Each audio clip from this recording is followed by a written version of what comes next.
I'm Dr. Malone, and I'm a movement disorder specialist, Parkinson specialist. I work here at OhioHealth, and I have a clinic in Hilliard and at the Tower at Riverside. So my talk today will be on the non-motor features of Parkinson's disease. So the motor features are certainly much more common, tremor and things like that. We'll discuss today the non-motor features. So again, it's really not just a disease of tremor. You can see that there's various parts of the brain involved. Tremor is in the deep nuclei of the brain, and that's where it stems from. There's other parts of the brain that are affected, and that can control sleep, regulation of sleep, control a lot of different things that we'll touch on. So first we'll talk about sleep, then mood issues, memory, speech and swallowing, excessive drooling or sialorrhea, constipation, and skin issues. So why are they important? Well, we've found that basically patients will not tell doctors about them in many cases, and physicians often forget to ask. So what we do know is that they're a major player in your life.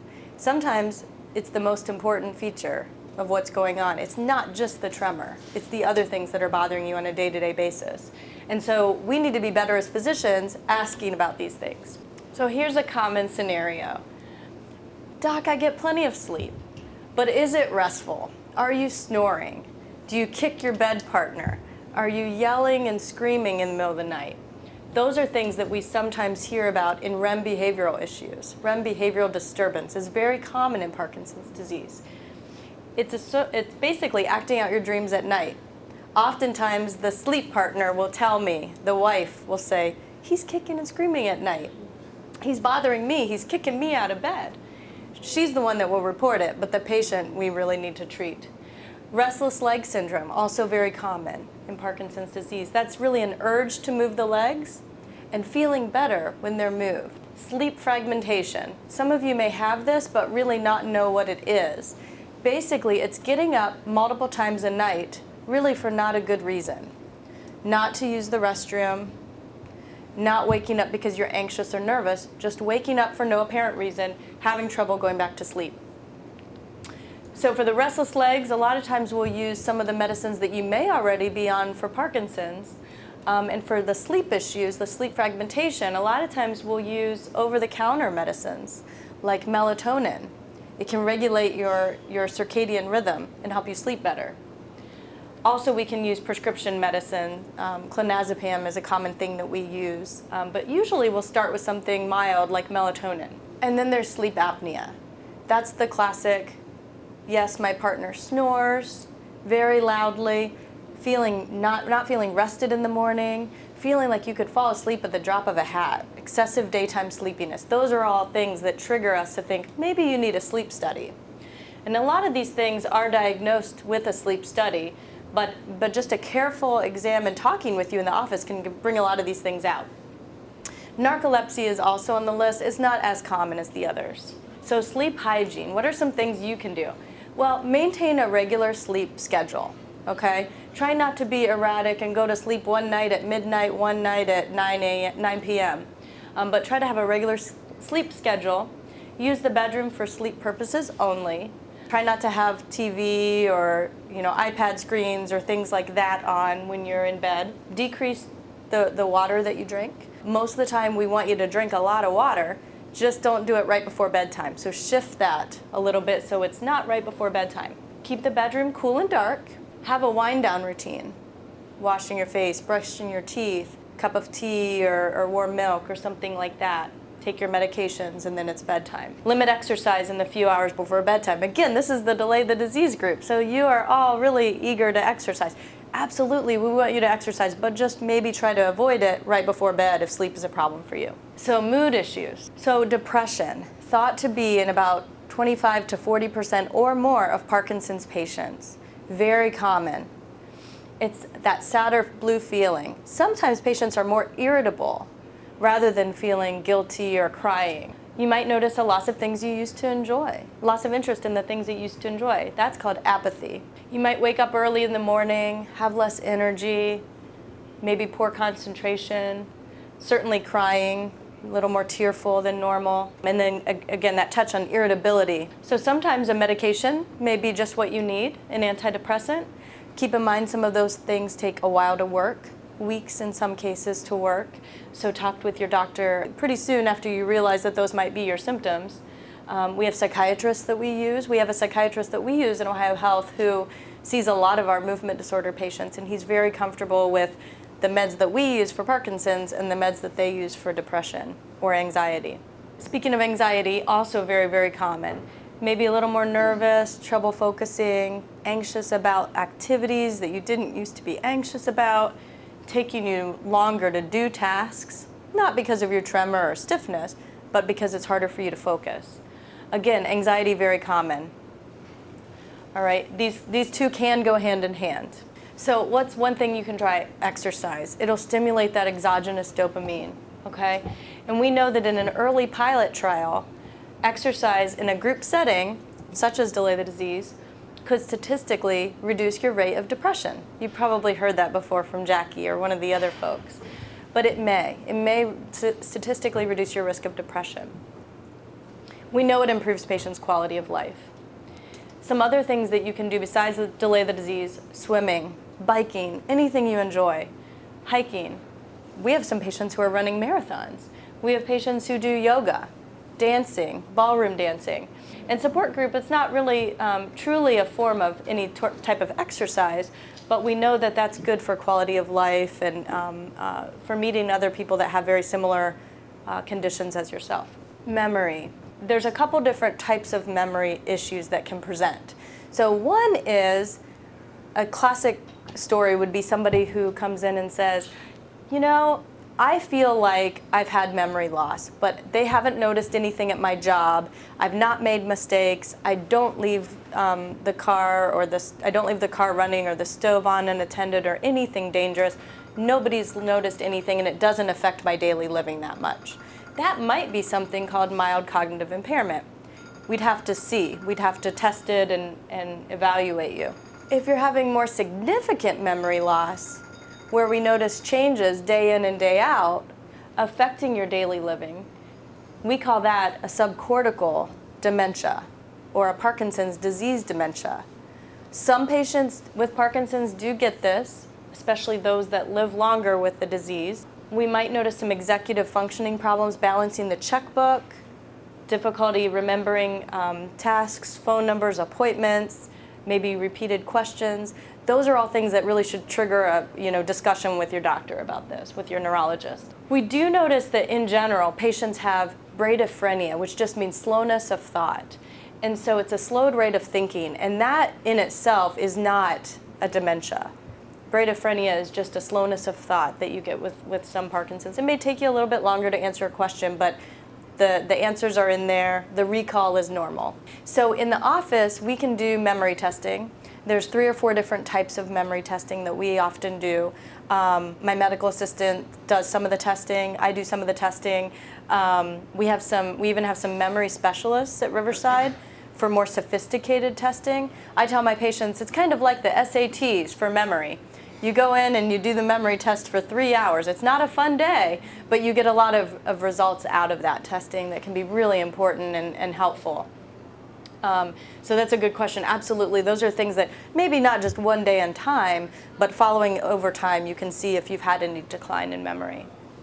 We do want people to do brain games and puzzles and things like that to keep your brain very healthy.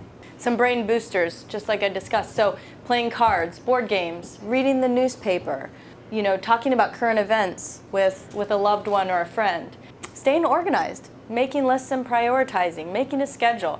A lot of times this is all it really takes. If you have very mild symptoms, if you're able to keep lists and do those things, you can really keep on par. But if it starts to be that you're already doing these things and you're having problems focusing or having problems with recall, maybe it's time to talk with your doctor about that.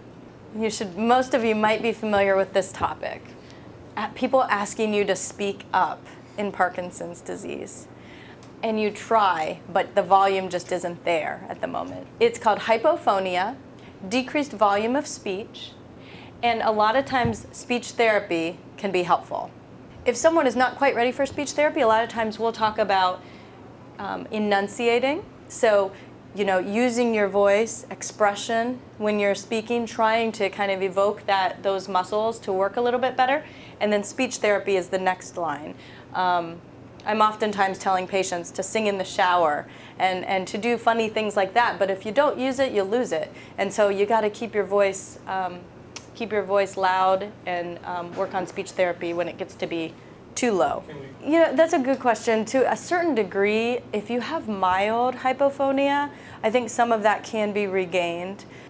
There's definitely the if you don't use it, you lose it type of phenomenon, and you can rebuild some of that. What we're really hoping is to prevent so much progression, because what happens is the voice muscles will get a little bit weaker, and if that happens, then it could make you a little more likely to have swallowing problems. And that's really what we worry about is the dysphasia, or swallowing problems that can cause pneumonias. The dysphagia, is next. Sometimes you might notice, okay, I only have problems swallowing with pills or white breads or meats, difficult to chew foods. White breads get and white rice can get very sticky and collect a little bit easier than whole wheat breads. So you might just get better by improving those things. It may take you longer to eat. You may have to double swallow. You swallow once, clear your throat, swallow again, or a couple sips of water when you swallow. When I really worry, it's when patients are actually losing weight. The swallowing is causing you to lose weight because you just don't have an interest in food. It takes you a lot longer to eat and you're getting frustrated. So again, speech therapy can be really useful even in early phases of swallowing problems to kind of correct those errors in swallowing. And then sometimes we need to change the diet slightly. And then if it's really severe, if we're losing weight and really not taking in enough in terms of food and liquid, you could get a tube in your stomach to help with eating. But that's really later on in our last course of action. We try to make sure that everybody's able to swallow safely with therapy. Excessive drooling, something that's very commonly seen and really not inquired about by a lot of physicians. It's impaired resorption of saliva rather than increased production. Okay, so essentially you may start to notice that, now some of the meds will dry you out. Some of the meds will cause some drying of saliva. But in Parkinson's, you might notice some pooling in your throat, in your mouth, and then the next, you might notice some overhang of a little bit of drool. And then the next phase may be a more severe drooling. You may notice some dripping out, some pooling of secretions and dripping out. Initially, you can try supportive things on your own, like sucking on hard candies. Watch out if you're a diabetic, you'll need to look into that. Diabetic candies if needed. Drinking plenty of water. Sounds counterintuitive, but it's true. Drinking plenty of water can help with that. There's oral medicines as well. They're not as good as the Botox shots. We can do Botox or MyoBlock shots right into the parotid glands. And that's usually here and here. Usually in the office, I do a little more up here for salivary gland problems. And that usually works really well for people. And it's covered by insurance. Again, your parotid gland, the one I usually, you have some other glands down here. The ones I usually inject are up here. Constipation. A lot of patients have constipation with Parkinson's. Everything slows down. The gut slows down, right, with decreased dopamine. So drink plenty of water. If you don't have any problems, medical problems otherwise, you should be drinking 60 ounces or more a day. Fiber. But if you take fiber without plenty of water, what's going to happen? It's going to bulk up your stool and have nowhere to go. So the water sort of pushes it through. Stool softeners, those are fine. Those soften the stool, they don't stimulate you to go. A lot of people, that's a misnomer. It's going to just soften the stool. Okay, that's fine to use on a twice daily basis in most patients. Miralax, once again, it's safe to use in most Parkinson's patients. And that's a prescription medicine. And use sugar and salt in moderation, have a good diet. Skin issues. A very common skin issue is this actinic keratosis. As you see, it has a yellowish hue to it, and it's on the patient's scalp in this case. It's usually due to sun exposure. What we worry about in Parkinson's patients is that Parkinson's patients can, at a higher rate, get melanoma, and that's when we worry. That's the skin condition that I want everyone to think about when they go home. You would see a dermatologist if you were concerned about any moles that look, we use the ABCD mnemonic. Asymmetry, So it's asymmetric. It doesn't look the same from side to side. It's irregular in terms of its borders. It's not nice and round. The color, there's a couple different colors in that lesion. And then size, 1/4 of an inch diameter. Okay? And it's changing. The bottom picture illustrates that it changes over time. You need to see a dermatologist for these. It can spread to the brain. Okay, so that is the one thing, take away from skin issues. There are other skin issues, but that's the one that we worry the most about. And that is my talk today. I was told to kind of keep it to 30 minutes. So this is my clinic information. I'm a movement disorder neurologist. I specialize in Parkinson's and tremor and Botox. And I see patients in Hilliard, at the Hilliard Health Center, and Riverside, at the Riverside Neuroscience Center. So that's the new tower. That a lot of folks refer to as the tower. You obviously will have the information for Delay the Disease, and then the National Parkinson's Foundation you may have, and if you don't, please think about touching base with them and at least looking at their website. If you have any questions, I'll be here. Stick around for some questions. I can take those now or after the camera's off, and we can go from there. So the question is melanoma related to the disease or to the medication? So most movement disorder neurologists will think that it is due to the disease itself and not the medication. Okay, we've looked at this a lot in a lot of studies because Cinebet's been around so long. Initially there was some question. It's mostly due to the disease itself. Good question though, that's asked a lot. So the question is sunlight, right? And how do you get good sunlight but also avoid the risks of skin cancer? Most dermatologists will say you can still absorb a lot of vitamin D by using sunscreen every day. So, that's a very simple answer. It's a lot more tedious to put it on every day. You don't think about it every day in Ohio. You don't think about it in the winter on a sunny day, but it really should be something that we're applying every day. Okay, thank you.